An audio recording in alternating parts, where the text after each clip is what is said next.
जीवन हमें एक मौका देता है, इसलिए जब भी सही कॉलेज चुनने का समय आए तो सिर्फ मंगलायतन यूनिवर्सिटी आपके बेहतरीन भविष्य और सर्वांगीण विकास के लिए। आसमान से बरसती आग ने लोगों की मुश्किलों को कई गुना बढ़ा दिया है। आलम यह है कि लोग दोपहर में घरों से बाहर तक नहीं निकल रहे। राजस्थान में रेड अलर्ट जारी कर दिया गया है, यानी कि सूरज की तपिश सातवें आसमान पर होगी। दिल्ली का भी लगभग यही हाल है, यहाँ भी ऑरेंज अलर्ट है। देश के दूसरे राज्यों में मौसम कैसा रहेगा वो भी सुनिए। देखिए, अभी क्या है कि कुछ दिनों से कोई ऐसा कोई थंडरस्टॉर्म एक्टिविटी नहीं रहा, और बाकी जो फेवरेबल मेट्रोलॉजिकल कंडीशंस थे कि जैसे मिडल लेवल में एंटी साइक्लोनिक सर्कुलेशन फॉर्मेशन हो जाता है नॉर्थ वेस्ट इंडिया में।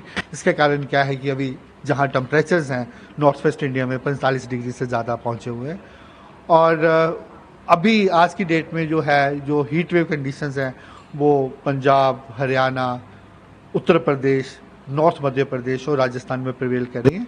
अगर आप जो फिगर में देखेंगे तो इसके लिए हमारा राजस्थान के लिए हमारा रेड अलर्ट है। पिछले 2 दिनों से हम रेड अलर्ट दे रहे हैं। आने वाले 3 दिनों में ऐसी ही कंडीशंस रहने का अनुमान है, और पंजाब और हरियाणा के लिए हमारा ऑरेंज अलर्ट है। और अभी इन सभी राज्यों में क्या है कि हीट वेव कंडीशंस भी है, और उसके साथ ही वार्म नाइट भी कंडीशंस है। मीन दिन के टेम्परेचर भी ज़्यादा है और रात के टेम्परेचर भी ज़्यादा है। तो इसके साथ जम्मू कश्मीर और हिमाचल के लिए भी हमारा 3 दिन का वार्निंग है। तो ओवरऑल बात करें तो ये है कि ये सिनेरियो आने वाले 3 दिन रहेगा। उसके बाद 12 रात को वेस्टर्न डिस्टर्बेंस के प्रभाव से हम एक्सपेक्ट कर रहे हैं कि एनसीआर दिल्ली में भी रेनफॉल हो, जहाँ एडजॉइनिंग एरिया में रेनफॉल एक्टिविटी रहेगा। फिर ये जो हीट वेव कंडीशंस हैं उसके बाद अवेट हो सकती हैं। इसके अलावा अगर आप बात करें इस समय क्या है कि जो मानसून कंडीशंस हैं वो पेनिनसुलर इंडिया में एक्टिव हो रहा है, साउथ पेनिनसुलर इंडिया में। वहाँ पे अभी क्या है कि आज की डेट में हमारा अनुमान है जो पूरा केरला, तमिलनाडु, कोस्टल कर्नाटका, जहाँ साउथ इंटीरियर कर्नाटका के लिए हमारा हैवी रेनफॉल का अनुमान है। कल भी ऐसे रहेगा। उसके बाद जो कंडीशन ज़्यादा फेवरेबल हो जाएंगी तो जहाँ इस पूरे सारे राज्यों में वेरी हैवी 12 सेंटीमीटर से ज़्यादा, जहाँ उसके बाद 20 सेंटीमीटर से ज़्यादा रेनफॉल होने का अनुमान है।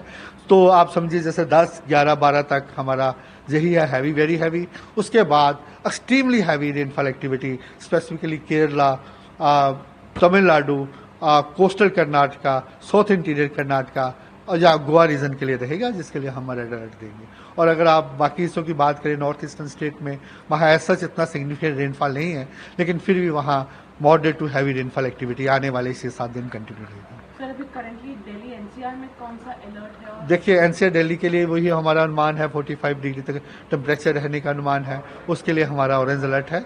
2-3 दिन ऐसा ही रहेगा। उसके बाद जहां हल्का फुल्का रेनफॉल, थंडरस्टॉर्म एक्टिविटी रहने का अनुमान है। क्या टेम्परेचर 45 से ऊपर जाने की भी उम्मीद है? देखिए, यही अराउंड 45 के आसपास ही रहने वाला है ज़्यादातर। और ज़्यादातर टेम्परेचर जो ज़्यादा रहेंगे 47 प्लस, वो राजस्थान एरिया में रहने का ही अनुमान है।